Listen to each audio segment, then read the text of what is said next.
As you know, every good thing comes to an end.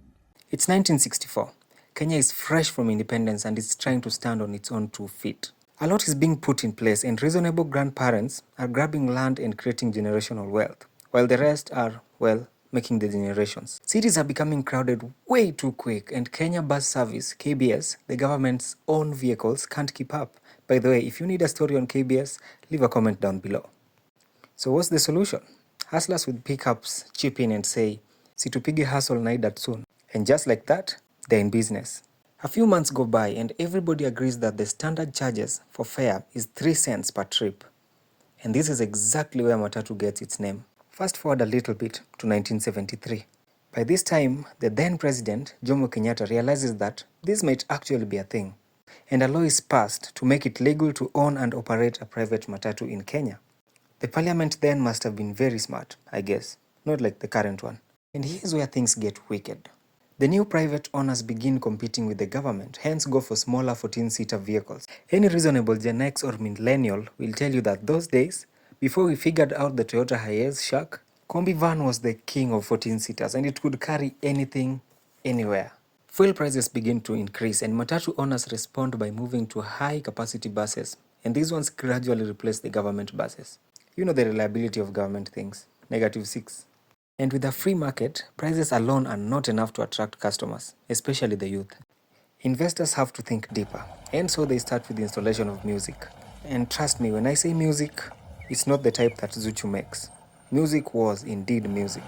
But that was still not enough, opening way for the coming of a graffiti featuring celebrities, TVs and movie stars, also sports people. By the late 1990s, Matatus were not just rides. They were mobile discos complete with Tupac's and Bob Marley's posters. And believe me, all this is still not enough. Competition is stiffer than your will to give up. They begin to sport customized bodies with LED interior and exterior, finishing off with huge monitors. But that, my friend, was the beginning of the end. Or so we thought. Enters the Kibaki era, the 2000s. And with that era comes a gentleman known as Michuki. Na wakikoza mimi nitafukuza. Hapana mchezo. Hapana. And I can bet you 3 shillings. You can ask any old timer anything about Michuki rules, and he will sweat all his teeth out, or maybe just the front ones. He came in like a strict dad, mandatory seatbelts, speed governors, uniforms for the drivers and crew, and now, all of a sudden, drivers look like secondary school prefects. He abolishes matatu art and entertainment of all kinds in a matatu. Hadi zile stories are backbenchers.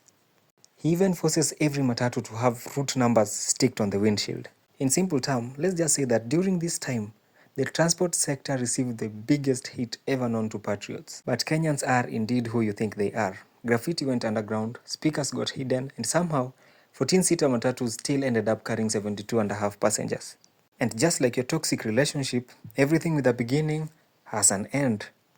Around 2013, Uhuru Kenyatta becomes the president. I wish to state that as I exit the stage of leadership, I have no doubt in my mind in the able leadership of President Uhuru Kenyatta. The country is in good hands. He then gives people the breathing room everybody has been waiting for. He relaxes Michuki rules and competition comes right back like it never left. And this time, even bigger. Accessories like Wi-Fi, power sockets, CCTVs are now installed. And this is more value than most of us have in our houses. But anyway, guess what? This is still not enough. Drivers now have to drive fast and speak fluent Panya routes to escape city jam.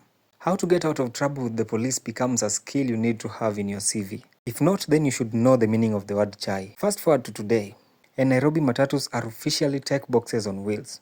PS, check. Wi-Fi, check. DJ turntable on the cockpit, check. I didn't even know we would surpass that. That was an unrecorded record. Anyway, I'm excited to see what the future holds for matatu culture. We might even have swimming pools on the roof. I don't know. Let's just wait and see. I hope to see you on the next one. Same time, same place.